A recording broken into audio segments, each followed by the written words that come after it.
andare in volo e sorvolare il litorale. Il nostro tour a bordo dell'elicottero pilotato dal comandante della sezione aerea delle Fiamme Gialle Enrico Gentile inizia da Caorle. Come vedete dalle riprese che stiamo effettuando proprio qui a bordo dell'elicottero della Guardia di Finanza, non si vede nessuno. La spiaggia in cui solitamente ci sono tantissime persone che prendono il sole anche in questo periodo è completamente deserta. Stiamo mantenendo una velocità di 50 nodi e siamo ad una quota di 1000 piedi. Nessuno passeggia lungo la spiaggia, nessuno si siede ad ammirare il mare. I giochi da cui solitamente provengono le grida dei bambini felici sono vuoti, ma la voglia di aprire la stagione estiva è tanta. Anche sorvolando Jesolo abbiamo visto che la situazione si potrebbe definire surreale. La cittadina è deserta, le spiagge sono deserte, ma abbiamo visto che c'erano già degli operatori al lavoro, con tutta probabilità per preparare quella che si spera sarà una stagione estiva da non buttare del tutto.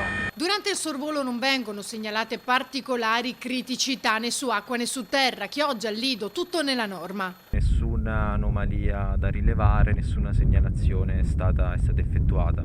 I controlli a tappeto continuano dall'alto al basso. Adesso su Padova siamo in contatto diretto con la pattuglia del comando provinciale che sta effettuando controllo su strada.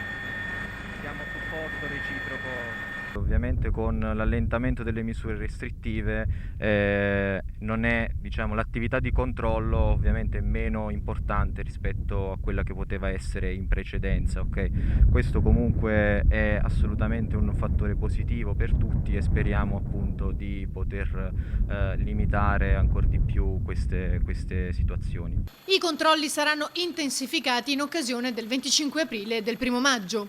Si è già avviato un confronto con le altre forze di polizia appunto per coordinare i controlli che verranno effettuati da qui fino al 3 maggio, okay? Quindi evitando ovviamente le sovrapposizioni. Il volo termina su Venezia, che in tanti hanno mostrato deserta tra le calli, ma mai come in questo caso si può avere una visione così completa e struggente di una città che solo pochi mesi prima avevamo visto sommersa dall'acqua alta eccezionale. Siamo abituati a vederla sempre colma di turisti in qualsiasi periodo dell'anno, ovviamente vederla adesso da quasi praticamente 2 mesi sempre vuota fa sicuramente un certo effetto. Tutto tace, tutto è fermo e le migliaia di turisti che ogni anno anche in questo periodo affollano la città sono solo un ricordo.